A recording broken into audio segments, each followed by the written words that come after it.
Pour l'équipe SEAL, Mina était simplement une sainte, un poids en blouse blanche censé sauver des âmes plutôt que les envoyer en enfer. Ne voyant que sa trousse médicale, les hommes pensaient qu'elle était faible, ne remarquant pas la cicatrice révélatrice sur son index. Mais lorsque l'embuscade a bloqué l'unité dans la vallée de Korangal et que les guerriers d'élite se sont retrouvés à prier pour être évacués, l'infirmière n'a pas bronché. Au contraire, elle a pris un HK416 personnalisé et a prouvé que la frontière entre guérisseurs et tueurs n'est souvent qu'une question de timing. La chaleur à l'arrière du chinook était un poids physique qui pesait sur la poitrine comme un gilet de plomb. Elle sentait le liquide hydraulique, la sueur rance et l'odeur métallique caractéristique de l'anticipation nerveuse. Le premier maître Rick Miller ajusta son gilet pare-balles, ses yeux scrutant les hommes de l'équipe Bravo. C'étaient des hommes durs, des opérateurs de niveau 1, des hommes qui avaient mangé la poussière à Fallujah et saigné dans les bassins. Ils étaient comme des ressorts, prêts à bondir à tout moment. Et puis, il y avait la femme assise au siège 4, Min Ounel. Elle semblait complètement hors de propos, comme un golden retriever errant dans une tanière de loup. Elle portait un treillis standard, mais il semblait trop neuf, trop rigide. Pas d'écusson d'unité, juste une simple croix rouge velcro sur l'épaule et un sac médical serré contre sa poitrine comme un ours en peluche. Elle était jolie, d'une beauté simple et banale, des yeux fatigués, un chignon en bataille, des mains qui semblaient avoir frotté de la vaisselle, pas des résidus de carbone sur un groupe de culasses. « Regardez-moi » aboya Miller dans le micro, sa voix couvrant le bruit des rotors. « Les renseignements disent que la zone d'atterrissage est sûre, mais nous savons tous que les renseignements sont aussi fiables qu'une prévision météo en cas de tempête. Nous atterrissons. Nous sécurisons le VIP. Nous l'extrayons. Rapidement et sans ménagement. » Il fit une pause, jetant un regard appuyé à Mina. « Et surveillez le colis. L'infirmière est strictement non combattante. Si elle a ne serait-ce qu'une égratignure, le commandement me retirera mon trident. Tu vérifies qu'elle reste à l'abri. Jenkins, tu es chargé de la surveiller. » « Compris, chef. » Jenkins grogna en remuant son tabac à chiquer. Il adressa à Mina un sourire condescendant. « Ne t'inquiète pas, chérie. Reste derrière les gros bras armés. Si tu entends un bruit sec, couvre tes oreilles. » Mina ne broncha pas. Elle ne leva même pas les yeux. Elle vérifiait le joint d'un garrot, ses doigts bougeant avec une dextérité que Miller trouvait légèrement irritante. Elle leva les yeux, ses yeux bleus étonnamment inexpressifs. « Je connais la procédure, chef. Restez discrète. Ne pas mourir. Recoudre les trous que vous faites, les garçons. » Miller ricana en se détournant. Des civils. La mission était censée être une extraction facile, une cible de grande valeur. Un chef de guerre local, devenu informateur. Il avait été blessé par balle, lors d'une négociation qui avait mal tourné dans un village isolé près de la frontière syrienne. La CIA le voulait vivant. Les hôpitaux locaux étaient compromis. Ils avaient donc envoyé une équipe SEAL pour sécuriser le périmètre et une infirmière spécialisée en traumatologie pour maintenir les blessés en vie jusqu'à ce qu'ils puissent les transporter en Allemagne. Pourquoi ils avaient envoyé une infirmière seule, au lieu d'un corpsman ou d'un PJ Rescue, restait un mystère qui agaçait Miller au plus haut point. Le dossier indiquait simplement qu'elle était une contractuelle spécialisée avec une expérience médicale de base. Cela signifiait généralement qu'elle travaillait dans une tente climatisée à Bagdad, distribuant des médicaments et changeant les perfusions. « 2 minutes !» cria le pilote dans le micro. L'ambiance dans l'hélicoptère changea. Les blagues cessèrent. Le tabac à chiquer fut avalé ou craché dans des bouteilles. Les sélecteurs de sécurité cliquetèrent. Miller ressentit l'adrénaline familière. C'était le travail. Mais en regardant Mina, il ressentit une bouffée d'angoisse. Dans un échange de tirs, un non-combattant était un frein tactique.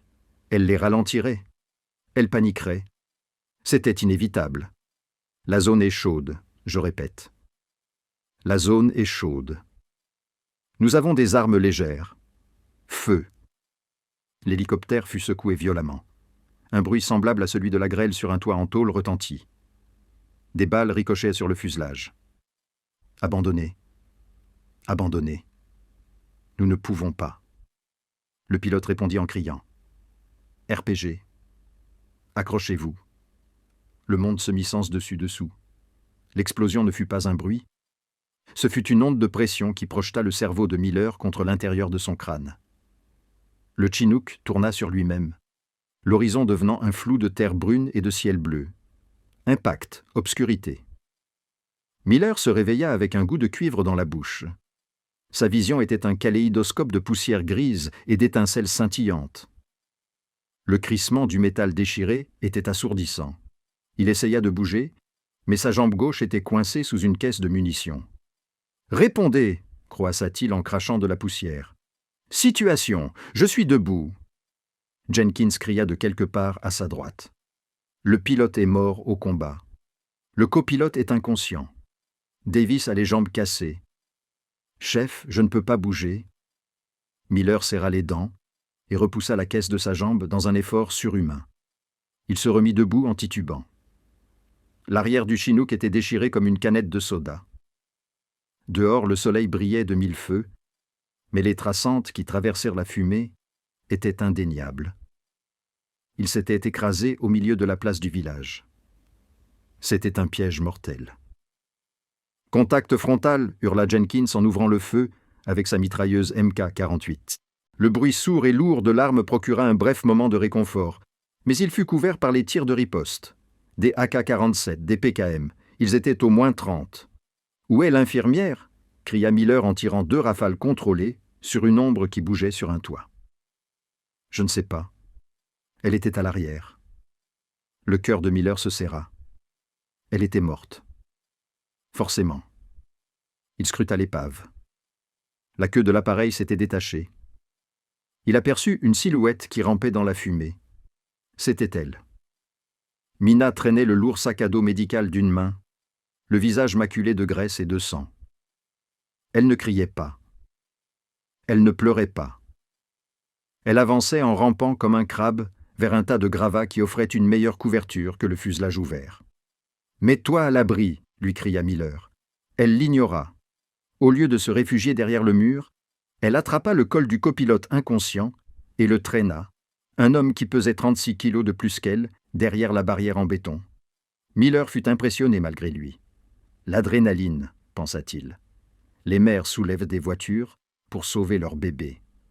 La panique vous donne de la force. Jenkins, couvrez ce toit. Je vais vers l'infirmière. Miller sprinta à travers le terrain découvert, les balles soulevant la poussière à ses talons. Il se glissa à côté de Mina pour se mettre à l'abri. « Ça va ?» demanda-t-il en vérifiant qu'elle n'était pas blessée. Elle repoussa sa main.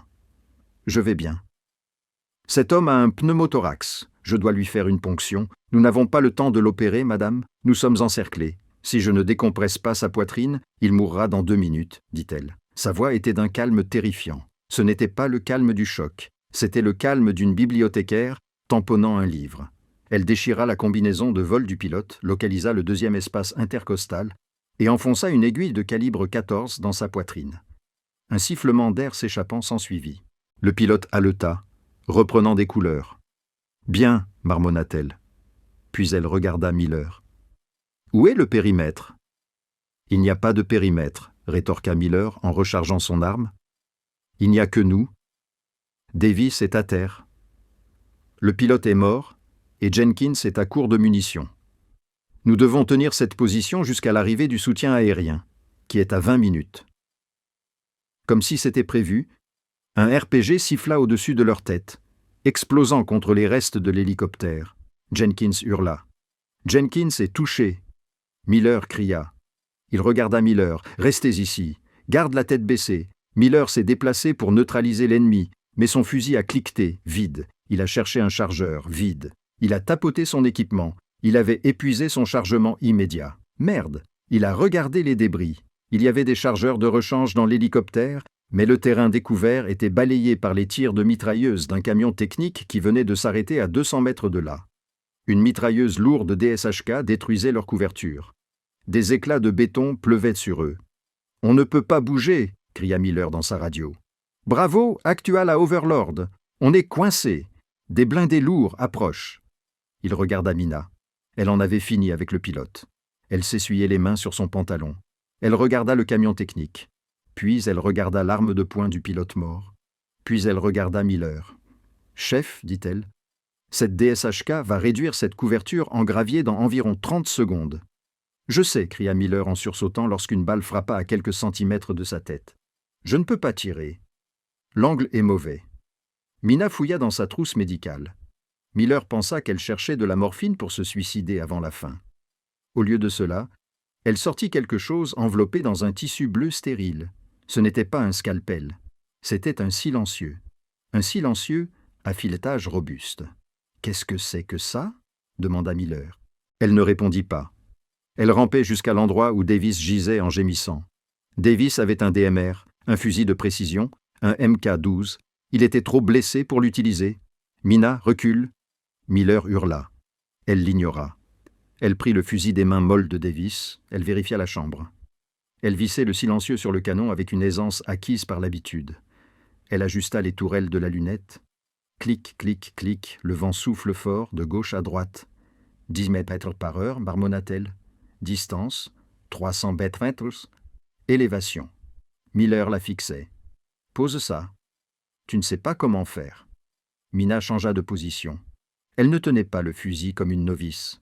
Elle ne se penchait pas comme une fille. Elle cala le bipied sur les décombres, enfonça son épaule dans la crosse et aligna parfaitement son corps. Sa respiration changea. Inspirer. Expirer. Pause. Le mitrailleur DSHK sur le camion semait la mort. Il était protégé par un bouclier métallique. La seule cible était une fente d'environ 10 cm de large. Mina appuya sur la gâchette. Le tir silencieux se perdit dans le bruit chaotique de la bataille. À 300 mètres de là, la tête du mitrailleur bascula en arrière. Un nuage rose jaillit derrière lui. La mitrailleuse lourde se tut. Miller se figea. Il regarda le camion. Le mitrailleur était affalé sur son arme. Il regarda Mina. Elle actionna la culasse. « Chauffeur » murmura-t-elle. « Le pied !» Le chauffeur du camion, qui avait commencé à paniquer et à passer la vitesse, s'affaissa contre le volant. Mina baissa légèrement son fusil et regarda Miller. Ses yeux étaient différents maintenant. La fatigue avait disparu. L'infirmière de banlieue avait disparu. À sa place se trouvait quelque chose de froid, d'aigu et d'incroyablement dangereux. « Chef, dit-elle d'une voix grave, sécurisez le flanc gauche. Je vais dégager la rue. Donnez-moi votre 5,56 de rechange. Je vais être à court de munitions. » Un Miller cligna des yeux, son cerveau ayant du mal à suivre. « Qui êtes-vous » Elle ne sourit pas. Elle se contenta d'insérer un nouveau chargeur dans le MK-12. « Je suis la police d'assurance, dit-elle. Maintenant, bougez. » Le silence qui suivit les 2 coups de feu de Mina était plus lourd que les tirs eux-mêmes. Il dura peut-être 3 secondes, le temps nécessaire aux combattants ennemis pour réaliser que leur soutien lourd était mort. « Bougez !» aboya Mina. Ce n'était pas une suggestion. Elle abandonna sa position de sniper, glissant le long du tas de décombres, avec la grâce d'un arrêt court attrapant une balle au sol. Elle attrapa la sangle du gilet pare-balles de Davis. « Chef, prenez le pilote. Jenkins, assurez la sécurité à l'arrière. On se dirige vers cette structure à presque 3 heures. Mur épais, étroit, un entonnoir mortel. Allez-y. » Miller se remit de son choc. La chaîne de commandement venait d'être inversée. Mais son instinct de survie lui permit de reconnaître une opératrice de niveau 1 dès qu'il la vit, quelle que soit son unité. Vous l'avez entendu. Allez-y. Miller attrapa le copilote et le chargea sur son épaule, à la manière d'un pompier. Ils se mirent en route. Ce fut une course désespérée et périlleuse à travers 20 mètres de zone de tir ouverte. Alors qu'ils couraient, les tirs ennemis reprirent. Les balles sifflèrent autour d'eux comme des frelons en colère. Des geysers de poussière jaillirent à leurs pieds. Mina ne courait pas comme une civile. Elle se déplaçait en position de combat accroupie. Le fusil. Mont 12 à l'épaule, elle scrutait son secteur. Un combattant surgit de derrière une berline calcinée, brandissant un AK-47. Avant même que Jenkins ait pu brandir sa mitrailleuse lourde, Mina tira 2 fois tout en continuant d'avancer. Double tir. Le combattant s'effondra. Elle ne ralentit pas.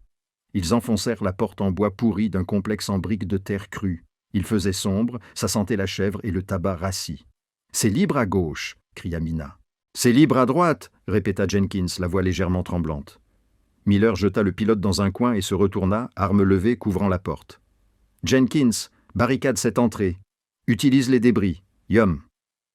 Mina était déjà agenouillée à côté de Davis.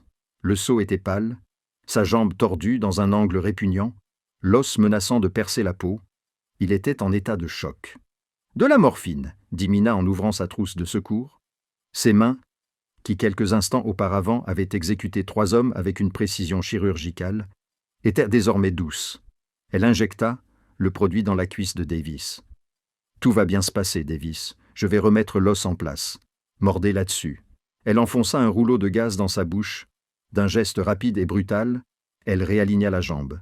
Davis hurla dans la gaze, son corps se cambrant du sol, puis s'affaissa, haletant. Miller l'observait, l'esprit en ébullition. Il s'approcha, la dominant de toute sa hauteur. L'adrénaline s'estompait, remplacée par un soupçon froid et tenace. « Qui êtes-vous » demanda Miller d'une voix basse et menaçante. « Et ne me dites pas que vous êtes infirmière. Les infirmières ne connaissent pas la dérive. Les infirmières ne tirent pas 2 coups de feu en mouvement. » Mina finit d'envelopper l'attelle. Elle vérifia le pouls de Davis, puis essuya le sang de ses mains sur ses cuisses. Elle leva les yeux vers Miller. Les lumières fluorescentes de l'hôpital étaient à des millions de kilomètres du regard qu'elle lui lançait. C'était un regard perdu dans le vide, mais il n'était pas vide. Il était calculateur. « Je suis infirmière, chef. J'ai un BSN de Johns Hopkins, dit-elle calmement. J'ai également passé 6 ans dans une unité qui n'existe pas officiellement. Je m'appelle Mina, mais dans le bac à sable en 14, il m'appelait Wraith. » Jenkins, qui empilait des meubles cassés contre la porte, se figea. « Wraith ? J'avais entendu parler d'une femme travaillant avec la force opérationnelle orange de l'ISA. On disait qu'elle traquait seule les cibles de grande importance dans la vallée de Pitch. » Mina se leva et vérifia la charge du MK-12. « Les histoires sont exagérées. Je ne travaillais pas seul. En général, Miller ressentait un frisson. L'ISA était composé de fantômes. C'étaient eux qui intervenaient avant les SEAL et les Delta pour préparer le champ de bataille. C'étaient des espions qui savaient tirer comme des snipers. « Pourquoi diable es-tu ici avec une croix rouge » demanda Miller. « Parce que j'ai pris ma retraite » répondit Mina en se dirigeant vers la fenêtre et en regardant à travers une fente dans les volets. « J'en avais marre de tuer. Je voulais sauver des gens. J'ai accepté ce contrat parce que c'était censé être une mission facile. Garder un seigneur de guerre. Être payé. Rentrer chez moi. » Elle le regarda, le regard durci. « Mais la guerre a une drôle de façon de vous retrouver, n'est-ce pas, chef ?» Un obus de mortier frappa la rue, faisant tomber de la poussière du plafond. « Ils nous encerclent, » nota Mina, la voix dénuée de peur. « Ils savent que nous sommes ici. Ce véhicule technique n'était qu'une reconnaissance. Le gros des troupes arrive, et ils ont des mortiers. » Miller regarda son équipe. Un pilote mort, un copilote inconscient, un opérateur estropié, et Jenkins, qui n'avait plus qu'une seule cartouchière. « Nous avons besoin d'un soutien aérien, » dit Miller. « Mais les communications sont brouillées. »« Elles ne sont pas brouillées, » corrigea Mina. « Ils utilisent un sauteur de fréquence localisé pour nous couper la communication. J'ai vu l'antenne sur le toit de l'école. 2 pâtés de maison à l'est. Tant que ce brouilleur est actif, pas de casse, pas de soutien aérien rapproché, pas d'extraction. » Miller la regarda. « Comment tu sais ça ?»« Parce que j'ai donné un cours sur la guerre électronique contre-insurrectionnelle à Bragg, » répondit-elle sèchement. Elle passa son fusil en bandoulière. « Quelqu'un doit aller détruire ce brouilleur. Et comme Davis ne peut pas marcher, Jenkins est ton artillerie lourde, et tu es le seul assez fort pour porter le pilote si on doit sauter. Il ne reste plus que moi. »« Non, » dit Miller instinctivement. « Je ne peux pas laisser un civil y aller. Je ne suis pas un civil en ce moment, Rick. » Elle l'interrompit en utilisant son prénom pour la première fois. Cela le frappa comme une gifle. « Je suis la personne la plus qualifiée dont tu disposes. Tu tiens le fort. Je vais désactiver le brouilleur. Nous rentrerons chez nous. » Miller la fixa du regard. Il détestait ça. Cela allait à l'encontre de tous ses instincts de protecteur. Mais il regarda Davis qui saignait sur le sol. Il regarda les murs fissurés. « Tu as 20 minutes, » dit Miller en lui tendant sa dernière grenade à fragmentation. « Après cela, nous serons probablement submergés. » Mina prit la grenade. Un sourire sinistre, presque lupin, effleura ses lèvres. « 20 minutes, c'est une éternité, dit-elle. Garde le thé au chaud. » Mina se glissa par la fenêtre arrière dans la ruelle étroite et sombre. Dès que ses bottes touchèrent le sol, son personnage d'infirmière s'évapora complètement. Sa posture changea. Elle ne marchait plus, elle flottait. Elle vérifia le MK12. Elle avait récupéré 3 chargeurs sur Davis. Ce n'était pas suffisant pour un échange de tirs, mais elle n'avait pas prévu d'échanger des tirs. Elle avait prévu une chasse. La chaleur était suffocante, mais l'esprit de Mina était glacial. Elle se fraya un chemin à travers le labyrinthe de huttes en terre, en évitant les routes principales. Elle pouvait entendre les cris des combattants ennemis. Ils convergeaient vers le site du crash, sentant l'odeur du sang. Ils étaient bruyants, indisciplinés et impatients. Des amateurs, pensa-t-elle. Elle arriva à un croisement et se glissa dans une entrée. Une patrouille de 4 hommes passa devant elle, discutant en pachto. Ils étaient détendus, pensant que leur proie était piégée dans le bâtiment de la place. Mina attendit qu'ils passent, puis elle sortit. Elle ne tira pas. Les coups de feu auraient attiré l'attention. À la place, elle sortit un couteau de combat qu'elle avait pris dans la veste du pilote mort. Elle s'approcha par derrière de l'homme qui fermait la marche, le traînard. Il ne l'entendit pas.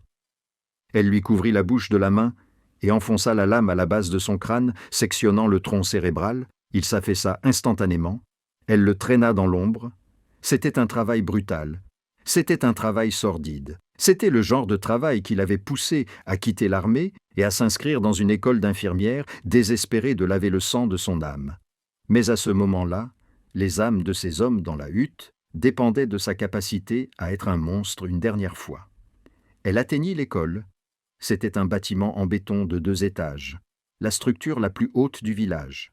Sur le toit, elle pouvait voir la silhouette distincte de l'antenne de communication et de 2 gardes. L'entrée principale était gardée par un nid de mitrailleuses lourdes. Impossible d'entrer par là. Elle fit le tour du bâtiment. Il y avait un tuyau d'évacuation sur le mur nord.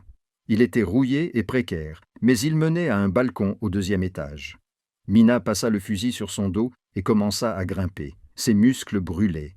La tension de l'accident la rattrapait. Ses côtes lui faisaient mal à chaque traction, mais elle refoula la douleur dans un coin de son esprit et l'enferma à clé. Grimper, tirer, respirer. Elle enjamba la balustrade du balcon et atterrit sans bruit. Elle était à l'intérieur. Le couloir était vide, mais elle pouvait entendre des voix provenant de la pièce au bout du couloir, l'escalier menant au toit. Elle avança à pas de loup. Elle leva le MK12. Elle jeta un œil derrière le coin. 2 hommes étaient assis à une table en train de fumer, des AK appuyés contre le mur. Entre eux se trouvait une installation radio. Pas le brouilleur lui-même, mais le nœud de contrôle. Mina n'hésita pas. Elle sortit. Pied, pied, pied, pied. 4 coups de feu. 2 secondes. Les 2 hommes s'effondrèrent sur la table. Elle s'approcha des corps, à la recherche d'informations. Sur la table se trouvait une carte.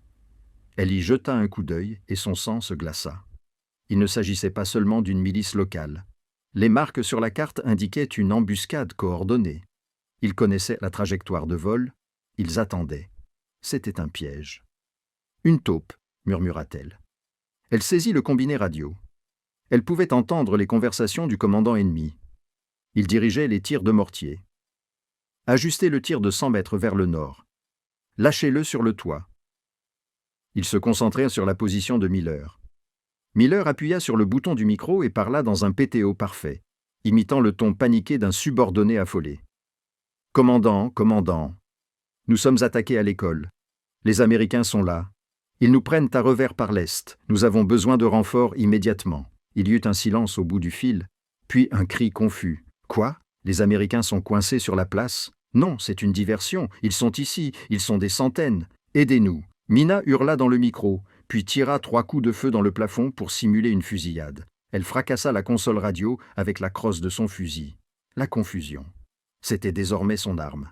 Elle courut vers les escaliers et se précipita sur le toit. Les 2 gardes se retournèrent, surpris de voir une femme couverte de poussière se précipiter vers eux. Mina ne ralentit pas. Elle se mit à genoux et tira. Le 1er garde s'effondra. Le 2e garde mitrailla dans tous les sens. Mina sentit une secousse sur sa manche lorsqu'une balle traversa le tissu de son uniforme, effleurant son triceps. Elle l'ignora. Elle pointa son viseur sur sa poitrine. Respire. Appuie. Le garde s'effondra. Mina se précipita vers le dispositif de brouillage, une boîte portable équipée d'une longue antenne fouet. Elle ne savait pas comment l'éteindre, et elle s'en moquait. Elle retira la goupille de la grenade à fragmentation de Miller et la coinça entre la batterie et l'émetteur. « Attention à la grenade », murmura-t-elle à personne en particulier. Elle sprinta vers le bord du toit et sauta, visant un tas de sacs de sable en contrebas. Boum! L'explosion brisa le silence du village. Une pluie de métal et de plastique s'abattit. Le signal de brouillage cessa instantanément. Mina heurta violemment les sacs de sable et roula sur elle-même pour amortir le choc. Elle gémit en serrant son flanc. Elle était contusionnée, ensanglantée et épuisée. Elle tapota son émetteur qu'elle avait récupéré sur le site du crash. « Bravo, Actual, ici infirmière » halta-t-elle. « Le brouilleur est hors service. Appelez la cavalerie. » Il y eut une rafale de parasites, puis la voix de Miller retentit, soulagée et stupéfaite. « Bien reçu, infirmière, je vous entends haut et fort. Overwatch est en ligne. L'heure d'arrivée estimée pour les véhicules rapides est dans 2 minutes. Ramenez vos fesses ici. »« J'arrive, » dit-elle. Mais alors qu'elle se levait, une ombre tomba sur elle. Elle se retourna et vit la porte d'entrée de l'école s'ouvrir. Un homme en sortit. Ce n'était pas un combattant local. Il portait un équipement tactique haut de gamme, un casque balistique, et tenait une carabine silencieuse. Il bougeait comme elle. Il bougeait comme un pro. C'était un mercenaire, un occidental. Il regarda Mina, puis l'antenne en feu sur le toit. Il sourit et c'était un sourire cruel et complice. « Eh bien, » dit le mercenaire avec un fort accent britannique, « tu as été très occupée, n'est-ce pas, ma chérie ?» Mina leva son fusil vide. Elle n'avait plus de munitions. Elle chercha son pistolet, mais elle savait qu'elle était trop lente. Le mercenaire leva son arme. « C'est la fin, ma chérie. » Le canon de la carabine du mercenaire ressemblait à un tunnel vers l'au-delà. Il était stable, immobile. L'homme qui le tenait était un professionnel. Il n'avait pas l'énergie nerveuse des insurgés locaux. Il avait la posture détendue d'un homme au stand de tir. « Tu n'es pas infirmière » dit le mercenaire en appuyant sur la gâchette. « Les infirmières ne bougent pas comme ça. Qui es-tu » ? La CIA, le Mi-6. La poitrine de Mina se soulevait. Ses poumons brûlaient. Elle n'avait plus de munitions. Elle était acculée. Sa main flottait près de sa hanche, à quelques centimètres du couteau de combat qu'elle avait pris plus tôt. Mais à 3 mètres, elle serait morte avant d'avoir pu dégainer. Elle avait besoin d'une diversion. Elle avait besoin qu'il voie ce qu'il s'attendait à voir. Une femme terrifiée. Mina laissa ses épaules s'affaisser. Elle laissa tomber le fusil Moc 12 vide sur le sol dans un bruit métallique. Elle leva les mains, paumes ouvertes, tremblantes.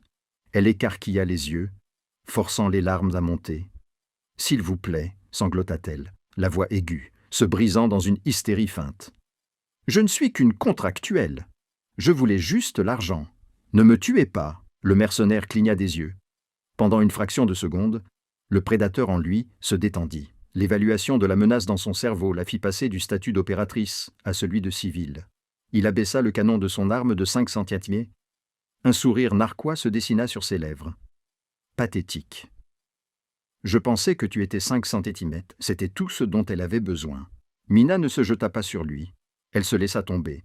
Elle donna un coup de pied dans le lourd sac de sable à ses pieds avec toute la force dont elle disposait, envoyant un nuage de sable et de poussière dans son visage.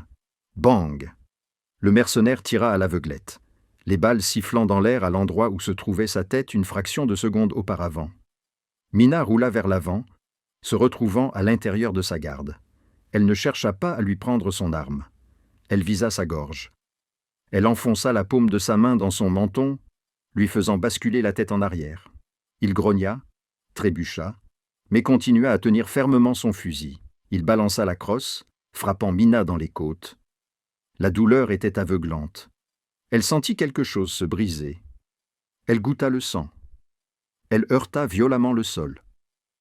Le mercenaire secoua la poussière de ses yeux en jurant. Il arma le verrou de son arme, enjambant son corps. Petite sorcière. Il visa sa poitrine. La main de Mina trouva un morceau de fer à béton déchiqueté qui dépassait du toit en béton brisé. Alors qu'il appuyait sur la détente, elle balança la tige métallique avec un cri primal, le frappant au genou. Le bruit de la rotule qui se brisait était plus fort que les coups de feu au loin. Le mercenaire hurla, sa jambe se pliant. Il s'effondra sur le côté. Son fusil glissa sur le toit. C'était maintenant une lutte acharnée. 2 loups dans la poussière. Mina se jeta sur lui. Il était plus fort, plus lourd. Il lui donna un coup de poing au visage. Un coup violent qui remplit sa vision d'étoiles. Elle sentit le goût du sang et de la poussière. Il enroula ses mains autour de sa gorge, serrant, ses pouces enfoncés dans sa trachée. « Meurs !» cracha-t-il, son visage à quelques centimètres du sien. La vision de Mina commença à se rétrécir. Des taches noires dansaient au bord de son champ de vision. Elle griffa son visage, mais il ne broncha pas. « Pense !» lui cria son entraînement. « Anatomie. Levier. » Elle cessa de lutter contre ses mains. Au lieu de cela, elle tendit la main vers sa ceinture. Elle chercha à tâtons les ciseaux à traumatisme. Les ciseaux robustes utilisés pour couper les bottes de combat et le kevlar. Elle saisit la poignée. Elle ne le poignarda pas dans la poitrine. Le gilet pare-balles l'en aurait empêché. Elle ne visait pas le cou. Son menton était rentré. Elle enfonça les ciseaux vers le bas, dans la jonction molle entre la cuisse et la hanche, le triangle fémoral. Les yeux du mercenaire s'écarquillèrent. Son étreinte sur sa gorge disparut instantanément. Il poussa un halètement gargouillant, roula sur le côté et serra sa jambe. Du sang artériel rouge vif jaillit entre ses doigts, pulsant au rythme de son cœur mourant. Mina roula sur le côté, haletant, toussant violemment. Elle l'observa. Cela prit moins d'1 minute, l'artère fémorale agissant comme un tuyau à haute pression. Il se vida de son sang avant même d'avoir pu la maudire à nouveau. Elle resta allongée là un moment, fixant le ciel bleu, écoutant la guerre faire rage autour d'elle. Elle était meurtrie, contusionnée et ensanglantée, mais elle était en vie. Elle rampait jusqu'au cadavre. Elle fouilla ses poches. Pas de papier d'identité, juste un téléphone satellite et une photo pliée d'une maison dans le sud de la France. « Retraite annulée », murmura-t-elle d'une voix rauque. Elle ramassa son fusil, un HK-416 flambant neuf avec un viseur holographique et un chargeur plein. Elle vérifia la chambre. Chargée. Elle tapota son oreillette. Réel. Ici, nurse. Menace neutralisée. Je rentre à la base. La voix de Miller crépita dans son oreille. Compris, nurse? Mais dépêche-toi. Le ciel va nous tomber sur la tête. Le retour vers le complexe fut marqué par une violence effrénée. Les combattants ennemis, réalisant que leur communication était îlot coupée et que leur embuscade était en train de s'effondrer, étaient désespérés. Ils envahissaient les rues, tirant sur tout ce qui bougeait. Mina se déplaçait dans le chaos comme un fantôme. Elle utilisait les ruelles, les ombres. Chaque fois qu'une cible se présentait, le HK-416 aboyait.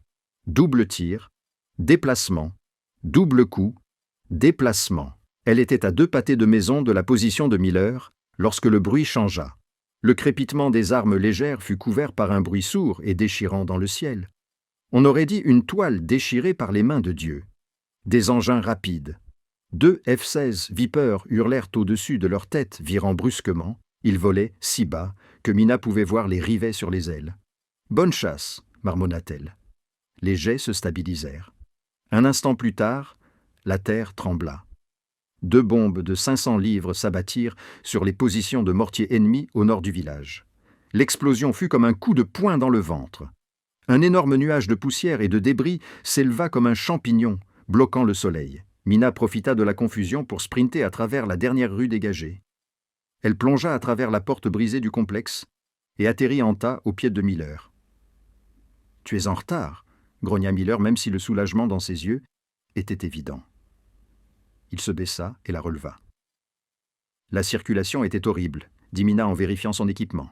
« Le brouilleur de statut a été détruit. Un mercenaire a été tué au combat. J'ai son fusil. » Miller regarda le HK-416, puis Mina. Elle était couverte de sang. Une partie était le sien, mais la plupart ne l'étaient pas. Son chignon s'était défait. Ses cheveux étaient collés par la sueur et la saleté. Elle avait l'air terrifiante. Elle était parfaite. « On a un moyen de transport, » dit Miller en montrant par la fenêtre. « Un Pavhawk arrive. 3 minutes. Mais on doit se rendre à la zone d'extraction. » La cour est trop petite. On doit aller au terrain de foot du côté sud. Davis ? Mina demanda, à peine consciente. Je vais prendre les devants, dit Mina en armant sa nouvelle arme. Miller secoua la tête. Négatif. Tu en as fait assez. Tu restes avec le paquet. Jenkins et moi allons dégager le chemin. Ma ne discuta pas. Elle se dirigea vers Davis. Il était pâle et transpirait abondamment. « Hé, héros !» dit-elle doucement, prête à partir. « Oui, madame, » murmura Davis. « Tu as tué ce type ?»« Lequel ?» demanda Mina en le soulevant. Ils se mirent en route.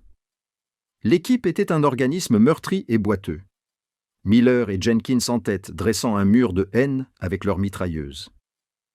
Miner au milieu, portant et traînant Davis. Le copilote, qui avait repris conscience, trébuchait derrière eux, portant la trousse médicale. La rue menant au terrain de football était un véritable parcours du combattant. Les frappes aériennes avaient dispersé les forces ennemies principales, mais des poches de résistance subsistaient. « Contact à gauche !» hurla Jenkins, en faisant tournoyer son arme lourde. Des balles déchiquetèrent le mur debout à côté de la tête de Mina. Elle ne broncha pas. Elle laissa tomber Davis derrière un abreuvoir, leva son fusil et tira par-dessus l'épaule de Jenkins. Elle abattit un combattant qui s'apprêtait à tirer un RPG. « C'est dégagé !» cria-t-elle. « Allez, allez, allez !» rugit Miller. Ils déboulèrent sur le terrain de football. C'était un terrain poussiéreux, avec 2 cadres métalliques rouillés en guise de but. Et là, descendant comme un ange de miséricorde, se trouvait le HH-60 Pavehawk. Le souffle des rotors souleva un nuage aveuglant de poussière brune. Les mitrailleurs de porte tirèrent déjà. Les miniguns tournaient dans un vrombissement qui résonnait dans les airs. Brurt, bière. Les combattants ennemis qui les poursuivaient plongèrent pour se mettre à couvert tandis que les miniguns réduisaient les arbres en copeaux. « Chargez !» hurla le chef d'équipage en leur faisant signe d'entrer. Miller attrapa Davis et le jeta sur le plancher de l'hélicoptère. Le copilote se précipita à sa suite. Jenkins sauta à l'intérieur, le canon de sa mitrailleuse fumant. Miller se retourna. Mina était toujours au sol, à genoux, fournissant un tir de couverture. « Mina, allons-y !» cria Miller en lui tendant la main. Elle tira 3 dernières salves, abattant un homme qui avait quitté sa couverture. Puis elle se leva et courut. Elle attrapa la main de Miller. Il la hissa à bord avec un effort qui faillit lui disloquer l'épaule. « Allez, allez !» Miller frappa la cloison. L'hélicoptère s'éleva brusquement. Mina s'assit sur le bord de la rampe, les jambes pendantes. Elle regarda le village rétrécir sous leurs yeux. Elle vit les corps. Elle vit la fumée. Elle vit l'école où elle avait laissé son ancienne vie derrière elle et repris les armes. Elle s'adossa contre la paroi vibrante de l'hélicoptère et ferma les yeux. Ses mains tremblèrent maintenant. L'adrénaline redescendait. Miller rampait vers elle. Il activa son casque pour qu'elle puisse l'entendre malgré le bruit des rotors. « Ça va ?» Mina ouvrit les yeux. Ils étaient humides. « Ça ira, dit-elle. » Miller la regarda longuement. Il tendit la main et arracha le patch velcro d'infirmière de son épaule. Il le jeta par la porte ouverte, le regardant s'envoler dans le vent. Puis il fouilla dans sa poche et en sortit un patch de rechange. C'était un patch simplifié et discret représentant un crâne et des os croisés, le patch non officiel de l'équipe Bravo. Il le colla sur son épaule. « Bienvenue dans l'équipe, Sainte », dit Miller. Ma regarda le patch. Elle le toucha timidement. Un léger sourire fatigué effleura ses lèvres. « Saint », répéta-t-elle. « Je crois que je préfère ça à infirmière. » L'hélicoptère vira, tournant vers le soleil couchant, laissant derrière eux la vallée de la mort. Ils étaient en sécurité, mais l'histoire n'était pas terminée. Pour Mina, la guerre venait d'ouvrir une porte qu'elle pensait avoir fermée à jamais, et de retour à la base, les supérieurs allaient avoir beaucoup de questions. La chute d'adrénaline était pire que le combat. Cela ne se produisit pas dans l'hélicoptère. Dans l'hélicoptère, Mina fonctionnait encore à plein régime grâce à son instinct de survie. Elle vérifiait les signes vitaux de Davis, maintenait la pression sur une hémorragie et scrutait l'horizon depuis la rampe arrière, comme si tous les talibans pouvaient se mettre à voler et les poursuivre dans les nuages. Le crash s'est produit à l'aérodrome de Bagramram, dans la salle de traumatologie stérile, et d'un blanc aveuglant de l'hôpital Roll 3. Elle venait de confier Davis à une équipe chirurgicale.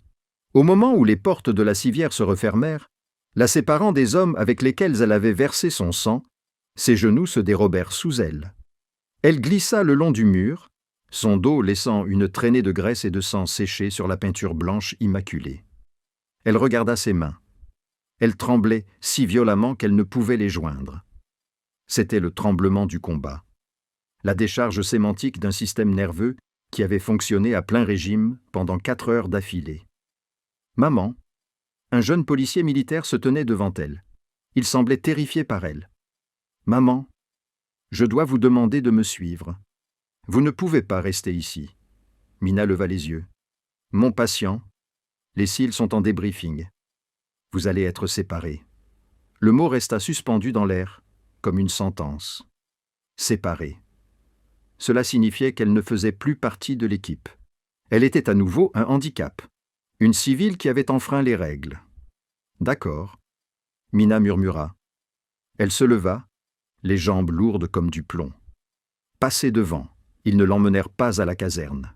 Ils ne l'emmenèrent pas au logement des sous-traitants. Ils l'emmenèrent dans la boîte, une salle d'interrogatoire sans fenêtre située dans l'aile des services de renseignement de la base. Il y faisait un froid glacial, conçu pour mettre les occupants mal à l'aise et les tenir en alerte. Ils lui prirent ses armes. Ils lui prirent son gilet tactique. Ils prirent même l'écusson de sein que Miller avait collé sur son épaule, le mettant dans un sac comme preuve. Mina resta assise là pendant 3 heures. Sans eau, sans nourriture, seulement le bourdonnement de la climatisation et le reflet de son visage hagard dans le miroir sans teint. Elle connaissait cette tactique. Il s'agissait d'une privation sensorielle suivie d'un isolement. Ils voulèrent la rendre anxieuse.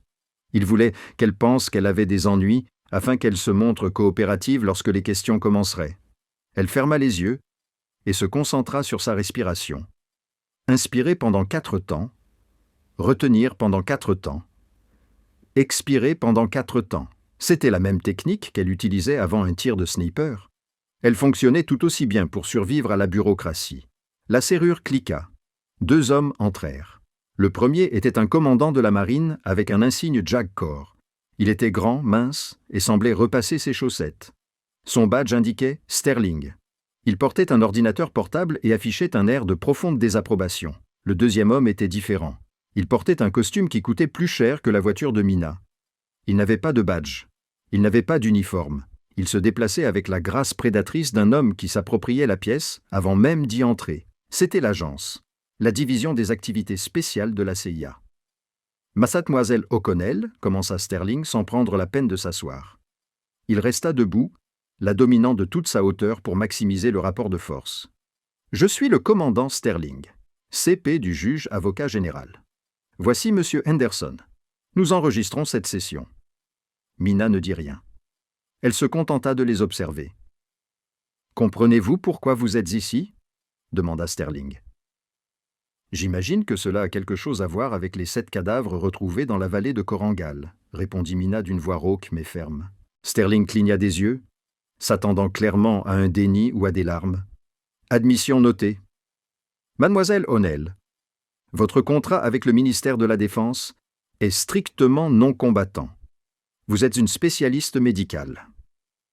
La clause 14, section B, stipule clairement que vous n'êtes autorisé à utiliser la force qu'en cas de légitime défense immédiate. Pourtant, d'après les images préliminaires du drone et les interceptions audio, vous avez engagé des cibles offensives. Vous avez utilisé un fusil de précision. Vous avez demandé des frappes aériennes. Il se pencha en avant, le visage tendu.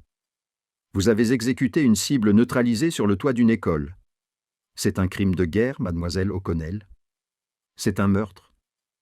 Mina ressentit un élan de colère, brûlant et intense. L'homme sur le toit était Julian Thorne. Nom de code Griffin, c'était un mercenaire. Il avait pointé une carabine silencieuse sur ma poitrine. Si je ne l'avais pas abattu, je serais morte, tout comme toute l'équipe Bravo.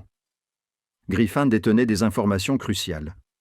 Sterling a frappé du poing sur la table. Nous le voulions vivant.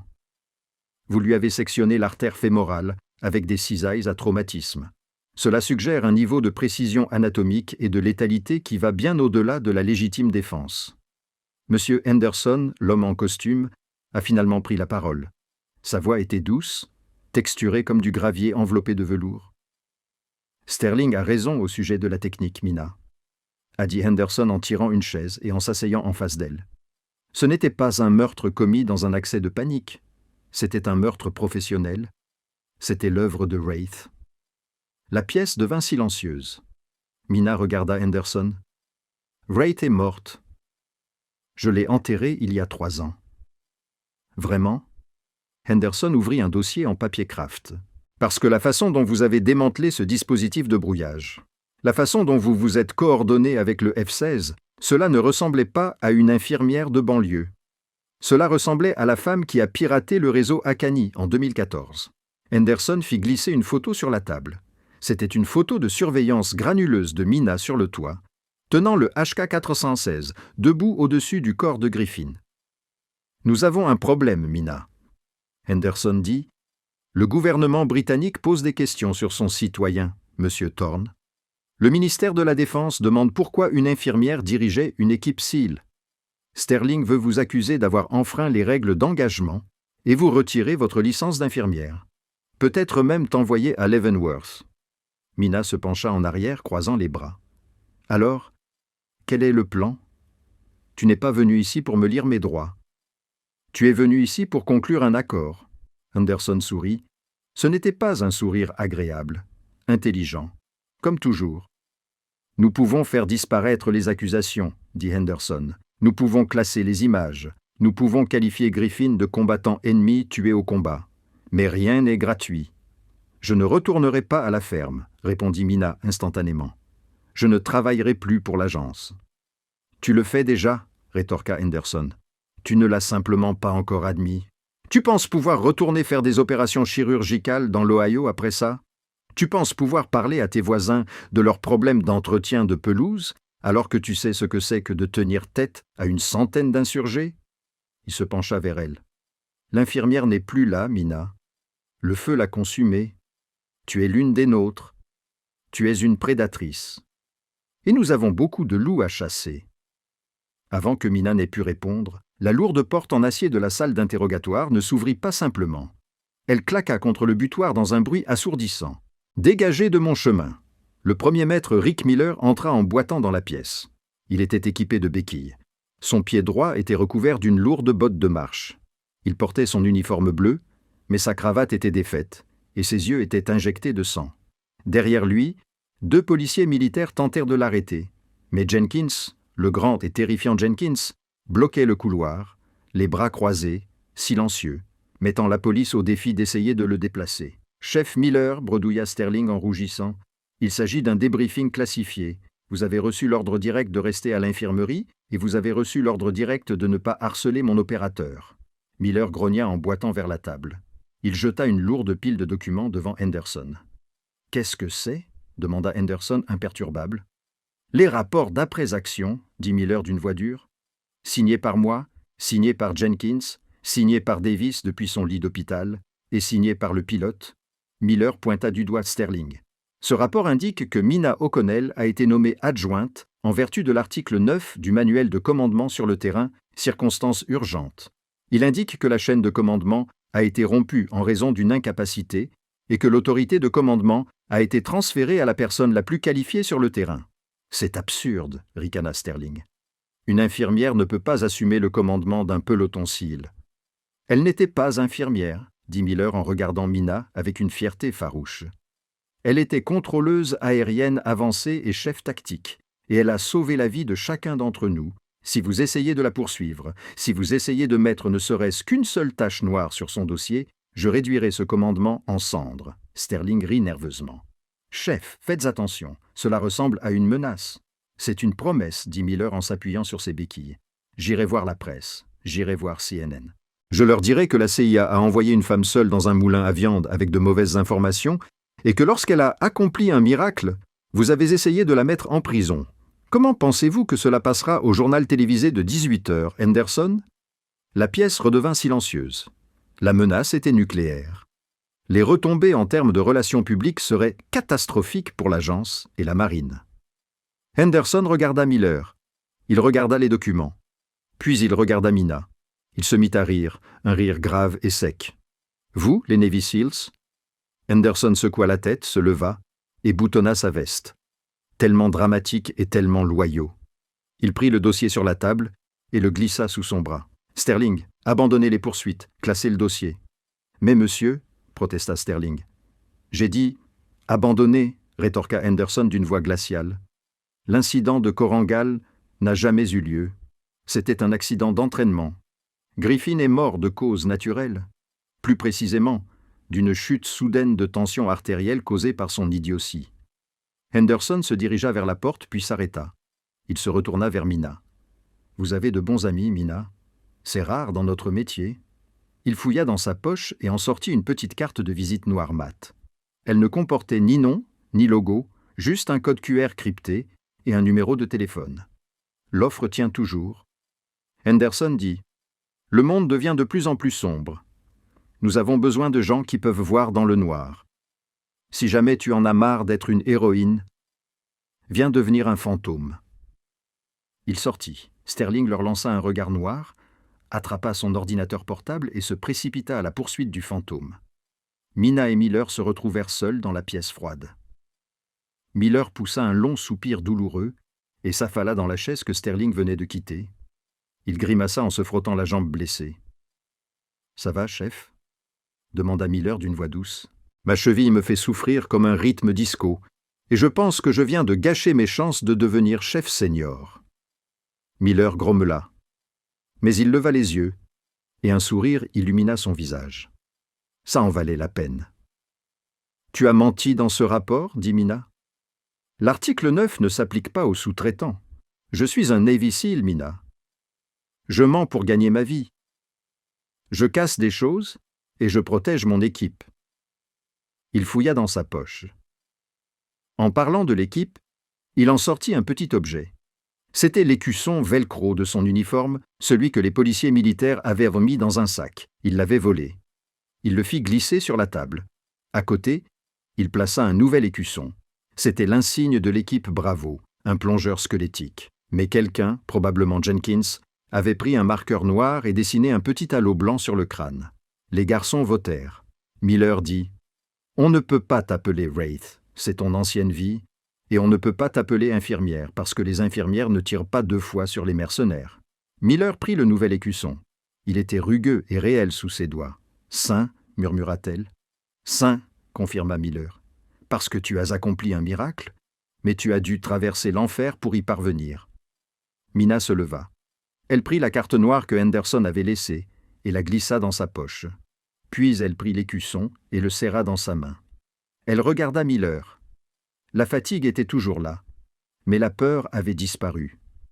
Le voile suburbain avait disparu. Ses yeux étaient Itcha clairs, perçants et dangereux. « Je vais retourner aux États-Unis, » dit Mina. « Je vais vider mon appartement, vendre la Honda. » Puis Miller demanda. Miller se dirigea vers la porte. Elle s'arrêta, regardant l'homme qui lui avait fait confiance, en lui confiant un fusil au moment où cela comptait le plus. Puis elle sourit. Un sourire narquois et complice. « Je vais passer un coup de fil. Je crois que j'en ai fini avec les blues, Rick. Le noir me va mieux. » Elle sortit dans le couloir. Jenkins était là. Il se mit au garde-à-vous et lui adressa un salut impeccable. Ce n'était pas sarcastique. C'était le salut qu'un guerrier adresse à un autre. Mina retourna à Tal, puis descendit le long couloir stérile vers la sortie. Dehors, la pluie tombait, emportant la poussière de l'Afghanistan. Mais le feu qui brûlait en elle ne s'éteignait pas.